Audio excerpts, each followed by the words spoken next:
Yes Kevin Peter, താങ്കളുടെ അഭിപ്രായം കൂടി പെട്ടെന്ന്. അല്ല, മൂന്നുപേരുടെ അഭിപ്രായം കഴിഞ്ഞ് എനിക്കും സമയം തരണം. അപ്പം തരാം എടുത്തോളൂ. നമ്മുടെ മുജീബ് റഹ്മാൻ കോടതിയെ ബഹുമാനിക്കുകയും അംഗീകരിക്കുകയും വിധിയൊക്കെ അംഗീകരിക്കുകയും ചെയ്യുന്ന ആളാണെന്ന് പറഞ്ഞതിൽ ഒത്തിരി സന്തോഷം.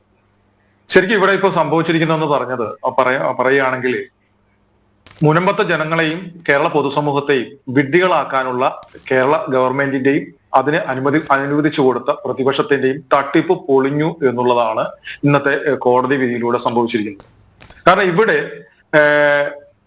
ഇത്തരത്തിലൊരു ജുഡീഷ്യൽ കമ്മീഷനെ വെച്ചാൽ അതുകൊണ്ട് കാര്യമില്ലെന്നും നിലവിലെ കോൺഗ്രസ് ഗവൺമെന്റുകൾ ഉണ്ടാക്കി വെള്ളിത്താലത്തിൽ വെച്ചുകൊടുത്ത വഖഫ് നിയമത്തെ മറികടന്ന് ഒരു കമ്മീഷനും ഒന്നും ചെയ്യാൻ സാധിക്കില്ലെന്നും കോടതിക്കും സംസ്ഥാന ഭരണകൂടത്തിനും പരിമിതികളുണ്ടെന്നും ഏത് കോടതിക്കായാലും ആ നിയമത്തിന്റെ ഉള്ളിൽ നിന്നുകൊണ്ട് മാത്രമേ നിലപാടെടുക്കാൻ സാധിക്കുകയുള്ളൂ എന്നും അറിഞ്ഞുകൊണ്ട് തന്നെയാണ് ഇത്തരത്തിലൊരു കമ്മീഷനെ ഇവർ നിയമിച്ചത്. അതിൽ രണ്ട് കാരണങ്ങളാണ് ഉണ്ടായിരുന്നത്. അതിൽ ആദ്യത്തെ ഒരു കാരണം എന്ന് പറയുന്നത് ഏകകണ്ഠേന ഇവിടുത്തെ ഭരണപക്ഷവും പ്രതിപക്ഷവും ഏകകണ്ഠേന വഖഫ് നിയമ ഭേദഗതി എതിർത്തുകൊണ്ട് പ്രമേയം പാസാക്കിയുണ്ടായി. ആ പ്രമേയം പാസാക്കിയതിൽ ഉണ്ടായ ജനരോഷത്തെ തടയാൻ വേണ്ടിയിട്ടാണ്, ഒപ്പം തന്നെ മുനമ്പം ജനതയുടെ സമരം അവസാനിപ്പിക്കാൻ വേണ്ടിയുള്ള ഒരു കുറുക്കുവഴിയായിരുന്നു ഈ കമ്മീഷനെ നിയമിച്ചത്. കാരണം അതിനു വേണ്ടിയിട്ടുള്ള എല്ലാവിധ ചരടുവലികളും രാഷ്ട്രീയക്കാരുടെ ഭാഗത്തുനിന്നും ആത്മീയ നേതൃത്വത്തിലെ ചിലരുടെ ഭാഗത്തുനിന്നും ഒക്കെ അവിടെ ഉണ്ടായി. കമ്മീഷനെ നിയമിച്ചിരിക്കുന്നു. സാധാരണ കമ്മീഷൻ പോലെയല്ല, 3 മാസ കാലയളവിനുള്ളിൽ ഇത് പഠിച്ച് റിപ്പോർട്ട് സമർപ്പിച്ച് നിങ്ങളുടെ എല്ലാ പ്രശ്നവും പരിഹരിക്കും. പിന്നെ നിങ്ങൾ എന്തിനാണ് ഈ സമരം തുടരുന്നത്? അതുകൊണ്ട് നിങ്ങൾ ഈ സമരം അവസാനിപ്പിക്കണം. കമ്മീഷന്റെ കണ്ടെത്തലുകൾ വന്ന് സർക്കാരിന്റെ നടപടി വരുന്നവരെ വെയിറ്റ് ചെയ്യണം. അങ്ങനെ എങ്ങനെയെങ്കിലും ആ മുനമ്പത്തെ ആ പാവങ്ങളുടെ ആ സത്യാഗ്രഹ സമരത്തെ നിർത്തലാക്കണം, അതിനെ പൊളിക്കണം എന്നുള്ള ഒരൊറ്റ ലക്ഷ്യം മാത്രമാണ് പ്രധാനമായും ഇതിന്റെ പിന്നിലുള്ളത്. കാരണം ഇവർ വിചാരിച്ച സ്ഥലത്ത് നിന്നില്ല. ആ സമരം ആ വേളാങ്കണ്ണി പള്ളിയുടെ കോമ്പൗണ്ടിന് അകത്തായിരുന്നത് കൊണ്ടും അവിടുത്തെ വികാരിയച്ഛനെ ഉൾപ്പെടെയുള്ള ആളുകൾ വളരെ സ്ട്രോങ് ആയി നിന്നതുകൊണ്ടും മാത്രമാണ് ഇപ്പോൾ 155 ദിവസത്തേക്ക് നിൽക്കുന്നത്. അതേസമയം അവിടുത്തെ ആ തീരദേശ റോഡിന്റെ ഏതെങ്കിലും ഒരു ഭാഗത്തായിരുന്നു ആ സമരമെങ്കിൽ പണ്ടേ ഇപ്പൊ ആശാ വർക്കറുടെ സമരത്തെ പൊളിക്കാൻ എന്തൊക്കെ ചെയ്യുന്നത് നമ്മൾ കാണുന്നു. അതുപോലെ തന്നെ ആ സമരത്തെ അവർ ഇല്ലാതാക്കുമായിരുന്നു. ആ പള്ളിയുടെ കോമ്പൗണ്ടിൽ ആയിരുന്നത് കൊണ്ട് മാത്രമാണ് ആ സമരം. അപ്പൊ ആ സമരം ഇവർ പ്രതീക്ഷിച്ചതിലും വലിയ ജനപിന്തുണ നേരിടുകയും വഖഫ് നിയമ ഭേദഗതിയുടെ ആവശ്യകതയിലേക്ക് വിരൽ ചൂണ്ടുന്ന ഒരു സമരമായി മുനമ്പത്തെ ആ മത്സ്യത്തൊഴിലാളികളുടെ സമരം മാറുകയും ജനങ്ങളുടെയും രാജ്യത്തിന്റെയും ശ്രദ്ധയെല്ലാം ആ സമരത്തിലേക്ക് വരികയും മറ്റു ആളുകളും പല നാനാതുറകളിൽപ്പെട്ട ആളുകൾ സപ്പോർട്ടുമായി വരികയും ചെയ്തതോടുകൂടി ഇവർ വിചാരിച്ചെടുത്ത ആ സമരം നിൽക്കാതെ വന്നു. അപ്പൊ ആ സമരത്തെ എങ്ങനെയെങ്കിലും നിർത്തണം, അതിനു വേണ്ടിയിട്ട് കാണിച്ച ഒരു കുറുക്കുവഴിയാണ് ഈ കമ്മീഷനെ നിയമിച്ചത്. അല്ലാതെ കമ്മീഷൻ കൊണ്ട് ഒന്നും സംഭവിക്കാൻ പോകുന്നില്ല എന്നറിയാമായിരുന്നു.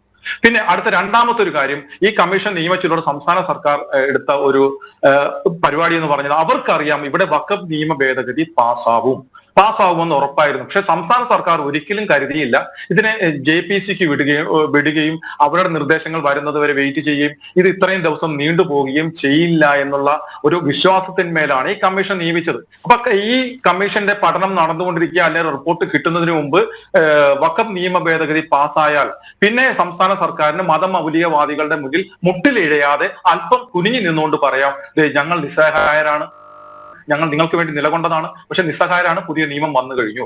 അപ്പൊ ആ രീതിയിൽ അവരുടെ മുന്നിൽ ഇവർക്ക് തടിയൂരാം. അതോടൊപ്പം തന്നെ ഞങ്ങൾ നിങ്ങൾക്ക് വേണ്ടി എല്ലാം ചെയ്തുകൊണ്ടിരിക്കുകയായിരുന്നു, നിയമം ഭേദഗതി വന്നില്ലെങ്കിൽ ഞങ്ങൾ ഇതിനെ പരിഹരിക്കുമായിരുന്നു, ഞങ്ങൾ അതിനുവേണ്ടിയാണ് കമ്മീഷൻ നിയമിച്ചതെന്ന് മുനമ്പത്തെ ജനങ്ങളെ പൊട്ടന്മാരാക്കാം. ഈ രണ്ട് കാര്യങ്ങൾ ഉദ്ദേശിച്ചാണ് ഇവർ പ്രധാനമായിട്ടും ഇതും കൊണ്ടുവന്നത്. പിന്നെ ഇവിടുന്ന് നീതിയെ കുറിച്ചൊക്കെ പറയുന്ന ഈ മുജീബ് റഹ്മാൻ, നിങ്ങളുടെ ഉദ്ദേശം സംശുദ്ധമായിരുന്നുവെങ്കിൽ, സത്യം തെളിയണമെന്നാണ് നിങ്ങളുടെ ആഗ്രഹം ഉണ്ടായിരുന്നെങ്കിൽ, ഈ മുനമ്പത്തെ കമ്മീഷൻ നിയമിച്ചത് വരാപ്പുഴ രൂപതയൊന്നും അല്ലല്ലോ, സംസ്ഥാന സർക്കാരല്ലേ, അല്ലെ? സംസ്ഥാന ഭരണകൂടമാണ്, നിങ്ങളുടെ കൂടെ പിന്തുണയുള്ള സംസ്ഥാന ഭരണകൂടമാണ് ഒരു റിട്ടയർഡ് ജഡ്ജിയെ കൊണ്ട് കമ്മീഷനായിട്ട് നിയമിച്ചത്. ആ കമ്മീഷന്റെ കണ്ടെത്തലുകൾ വരുന്നവരെ വെയിറ്റ് ചെയ്യാതെ ആ കമ്മീഷന്റെ കണ്ടെത്തലുകൾ അത് വഖഫ് ഭൂമി അല്ല, അവർക്ക് അർഹതപ്പെട്ടതാണ് ആ ഭൂമി എന്ന കണ്ടെത്തലുകളിലേക്ക് എത്തുമെന്ന് കണ്ടെത്തുടനെ നിങ്ങൾ അതിന് കുത്തിത്തിരിപ്പുമായിട്ട് നിങ്ങൾ അതിന് ഹർജിയുമായിട്ട് ഹൈക്കോടതിയിൽ പോയി. അല്ല, നിങ്ങൾക്ക് എവിടുത്തെ നീതിയാണ് നിങ്ങൾക്കുള്ളത്?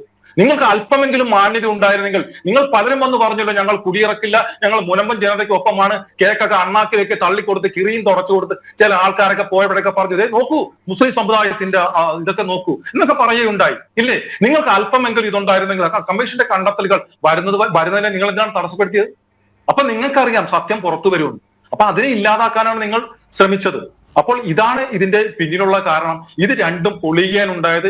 ഇനി ശരിക്കും പറഞ്ഞാൽ യഥാർത്ഥ ഇതിന്റെ പരിഹാരം എന്ന് പറയുന്നത് ഇനി ഒരു കമ്മീഷന്റെ ഡിവിഷൻ ബെഞ്ചിനെ സമീപിക്കുക. ഇപ്പൊ സിംഗിൾ ബെഞ്ചിന്റെ വിധിയെ ചോദ്യം ചെയ്തുകൊണ്ട് ഡിവിഷൻ ബെഞ്ചിനെ സമീപിക്കുകയല്ല വേണ്ടത്.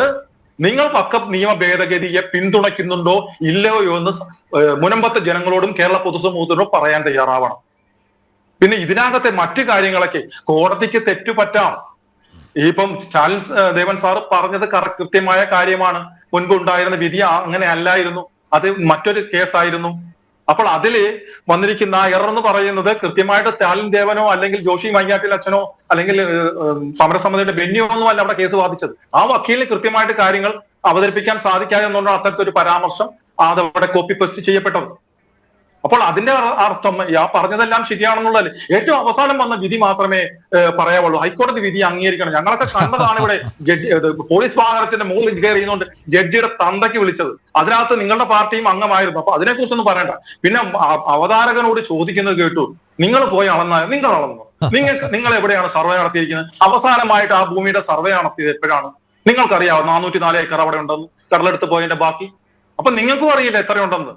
അവിടെ നിങ്ങൾക്കൊരു ഇത് പറ്റിയിട്ടുണ്ട്, മണ്ടത്തരം പറ്റിയിട്ടുണ്ട്, നിങ്ങൾക്കും അറിയില്ല. അപ്പൊ പിന്നെ ആരും അങ്ങനെ ബലം പിടിക്കേണ്ട യാതൊരു ആവശ്യവുമില്ല. ശ്രീ കെവിൻ പീറ്റർ, 404 ഏക്കറിൽ 300 കടലേറ്റ് കൊണ്ടുപോയെന്ന് ഇതിൽ പറഞ്ഞിട്ടുണ്ട് ഈ പുതിയ ജഡ്ജ്മെന്റിൽ. അതാണ് ഞാൻ അദ്ദേഹത്തോട് ചോദിച്ചത്. ഞാൻ പിന്നെ ഇവിടുത്തെ രാഷ്ട്രീയക്കാരന്റെ നിലപാടെന്ന് പറയുന്നത് നിയമസഭയിൽ ഒരിക്കലെങ്കിലും ഇവർക്ക് വേണ്ടി ഒരു വിഷയം ഇവിടുത്തെ പ്രതിപക്ഷം അല്ലെങ്കിൽ മറ്റാരെങ്കിലും ഉന്നയിച്ചിട്ടുണ്ടോ? അവരുടെ MLA ആരെങ്കിലും ഉന്നയിച്ചിട്ടുണ്ടോ? ഒരിക്കൽ പോലും ഉന്നയിച്ചിട്ട് കയ്യേറ്റക്കാർക്ക് നീതി അടയ്ക്കാനുള്ള അവസരം കൊടുക്കരുത് എന്നാണ് നിയമസഭയിൽ നിലപാടെടുത്തത്.